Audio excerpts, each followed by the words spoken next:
오늘은 아브라함을 축복한 멜기세덱이라는 제목으로 말씀을 상고합니다. 우리가 앞에서 조카 롯이 이제 북방의 왕들에게 잡혀서 끌려갔다 하는 소식을 듣고 아브라함이 이 전쟁에 참여했다고 그랬습니다.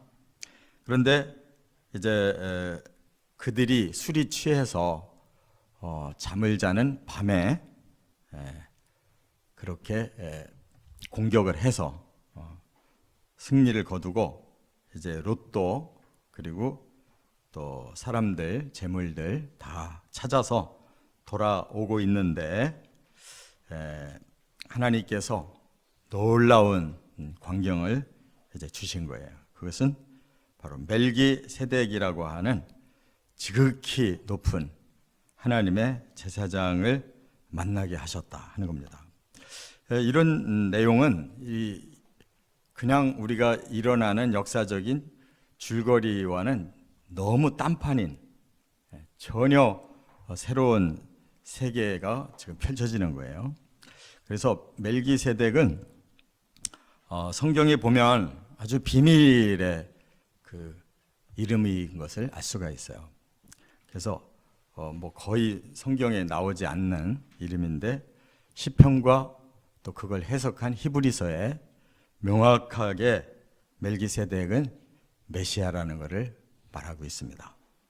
그렇기 때문에 바로 승리를 거두고 구원의 전쟁에서 승리를 거두고 오는 아브라함을 바로 하나님이 멜기세덱을 보내서 축복하시는 것은 이제 장차 이 아브라함의 그 쓰임 받은 이 씨를 믿음의 씨를 통해서 하나님이 메시아를 보내면 그가 이렇게 영적 전쟁을 통해서 사람들을 심판할 자는 심판하고 구원할 자를 구원한다고 하는 이러한 놀라운 그 메시지와 또 이 아브라함에게 체험을 보여주신 것이다 하는 걸 우리가 깨달아야 됩니다.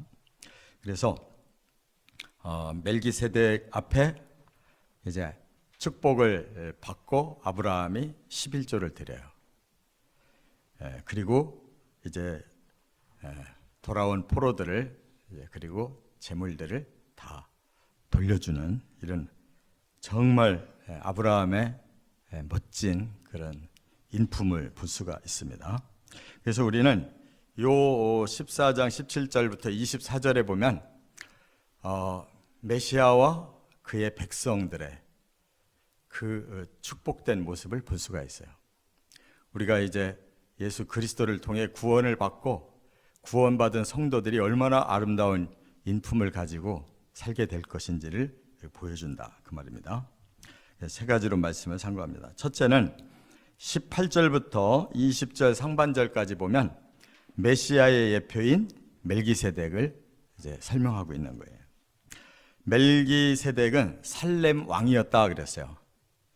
그 시대에 이제 가나안 땅에 살렘의 왕이 멜기세덱이라고 좀 소개를 했는데 이 살렘이라는 말은 이제 예루살렘의 그 옛말이에요.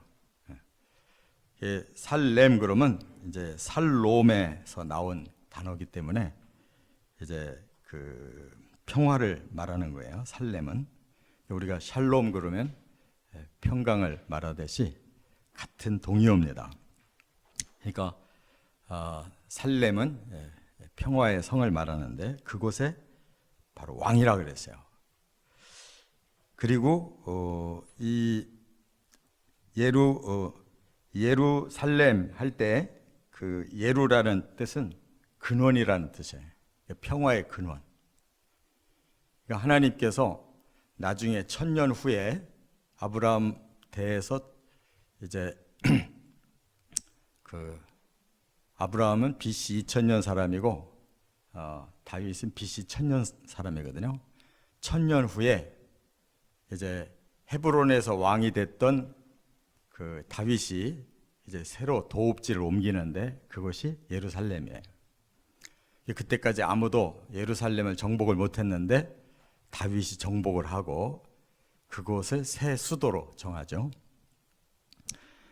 그 예루살렘이라는 것은 평화의 근원이라는 뜻이 무엇이냐? 후에 하나님이 계시를 내려요. 이곳에 내 터를 삼겠다. 그래서 가나안 땅은 선민을 위한 축복의 땅이고 예루살렘 성은 하나님이 거하시는 곳을 말하는 거예요. 그래서 우리가 천국을 갈 때에도 계시록 21장에 보면 새 하늘 새 땅 새 예루살렘 성이라고 하나님 말씀하신 것은 그곳이 바로 하나님이 계신 곳이고 우리 사람들에게 주는 평화의 근원이 되시는 곳이다, 그 말이에요. 그래서 예루살렘이라는 것은 바로 상징적으로 하나님이 거하시는 곳을 의미하는 거예요. 그리고 멜기세덱이라고 하는 이름이 의의 왕이라는 뜻이에요. 그래서 그 의라고 하는 것은 바로 하나님께서 가지신 속성을 가장 대표적으로 쓰는 말이 의예요. 그 다음에 바로 하나님은 사랑의 하나님이시고, 그래서 의로운 자들을 평화롭게 하나님께서 영원히 생명을 주어 살게 하는 곳, 이것이 예루살렘 성이라는 것입니다. 그렇기 때문에 이 멜기세덱이 이 평화를 영원히 주시는 그 하나님의 메신저, 하나님이 보내시는 그런 구원자다, 그 말이에요. 그래서 시편 110편의 4절에 이렇게 해석을 했어요. 여호와는 맹세하고 변하지 아니하시리라 이르시기를 너는 멜기세덱의 서열을 따라 영원한 제사장이라 하셨도다. 그러니까 멜기세덱의 서열을 따라, 그 말은 멜기세덱의 그 근본을 가진 영원한 제사장이다. 누구를 말하겠어요? 보내실 메시아를 말하는 거예요. 그렇기 때문에 이 멜기세덱은 메시아의 예표로 오늘 아브라함 앞에 나타났다, 그 말입니다. 그리고 이제 멜기세덱이 예수 그리스도라면은 예수 그리스도는 바로 아브라함의 자손으로 오실 것이기 때문에 지금 자기 자손인 예수 앞에 아브라함은 반대로 무릎을 꿇고 그를 경배하죠. 왜? 자기의 자손이지만 근본은 의의 왕이시고 영원한 평화의 근원이 되신 하나님이시기 때문에. 할렐루야. 이걸 해석을 못해요, 유대인들은. 그래서 하나님은 하나님이고 성령이면 성령이고 또 하나님의 아들이면 아들이고, 이렇게 이걸 다 분리해서 해석을 하려다 보니까 하나님의 아들이 어딨냐, 하나님은 홀로 한 분이시다. 그래서 성령도 또 아들도 인정을 안 하기 때문에 삼위일체가 해석이 안 되니까 유대인들은 이 성경이 이렇게 이어질 수가 없는 거예요. 그런데 이미 지금 창세기 14장에 멜기세덱이 지극히 높으신 하나님의 제사장이라고 이미 선포를 하고, 그 시편에 바로 그 서열을 따라서 영원한 제사장을 하나님이 보내실 건데, 그 맹서에 대해서는 조금도 변개하지 않으신다고 했으니까 바로 하나님의 계획은 이미 아브라함을 부를 때부터 아브라함을 부르시는 목적이 메시아를 보내시기 위함이라는 것을 밝힌 거고, 인류는 그 영원한 하나님이 보내시는 제사장을 통해 죄를 해결하고 구원을 받는다는 것을 이미 다 계시해 놓은 것이다, 그 말이에요. 깨달으시기 바랍니다. 이것을 모르면은 우리는 성경을 모르는 거고, 또 성경을 모르면 우리는 하나님이 보내신 구원자를 우리가 통해서 구원받을 수가 없어요. 그래서 멜기세덱은 아브라함을 축복하면서 이렇게 중보하는 이러한 놀라운 일을 오늘 본문에 밝히고 있어요.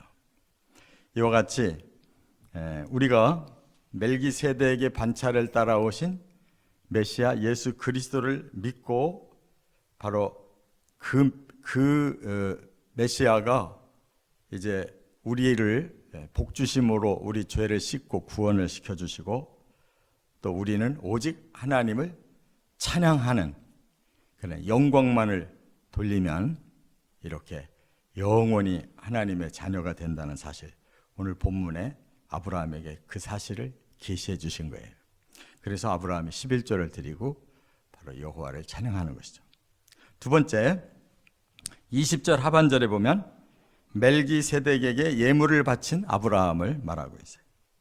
자, 아브라함이 지금 전쟁에서 승리를 거뒀는데 자기가 가지고 오던 전리품 중에서 10분의 1을 떼서 멜기세덱에게 바쳤다고 그랬어요. 그러면 이 멜기세덱에게 바친 것은 멜기세덱을 목적으로 준 게 아니에요. 지극히 높으신 하나님의 제사장이라고 하니까 그 제사장에게 바로 11조를 드려서 하나님께 올리려고 한 거란 말이에요. 예수님도 마찬가지로 우리의 영혼을 씻어서 바로 하나님께 하나님의 백성으로 올려드리는 사역이 바로 영원한 대제사장 예수 그리스도의 사역이에요. 우리는 예수님을 영접하는 것이 바로 영원한 하나님의 백성이 되는 첫 순종의 단계라 그 말이에요. 믿으시 바랍니다. 11조라고 하는 것은 무엇이냐? 하나님이 우리에게 이미 축복을 하신 것을 깨닫고 그것에 대한 감사를 하나님 앞에 올리는 것이 11조예요. 그를 물질의 개념으로 보면 안 돼요. 열의 열을 다 하나님이 우리에게 주셨잖아요. 근데 그 열의 9은 내 거고 하나만 하나님 건가요? 아니에요. 열의 열이 다 하나님 것인데 하나님 우리에게 복으로 주신 것을 우리가 하나님께 다시 감사드리는 예가 11조란 말이에요. 사람들이 11조를 못하는 것은 믿음이 전혀 없는 거예요. 다 하나님께 공짜로 받은 걸 열의 열을 다 지 거라고 생각하고 지 마음대로 쓰는 거예요. 열의 하나라도 감사로 다시 하나님께 예물을 올릴 수 있는 것이 믿음이 있는 거란 말이에요. 깨달으시 바랍니다. 이거는 근본인 거예요.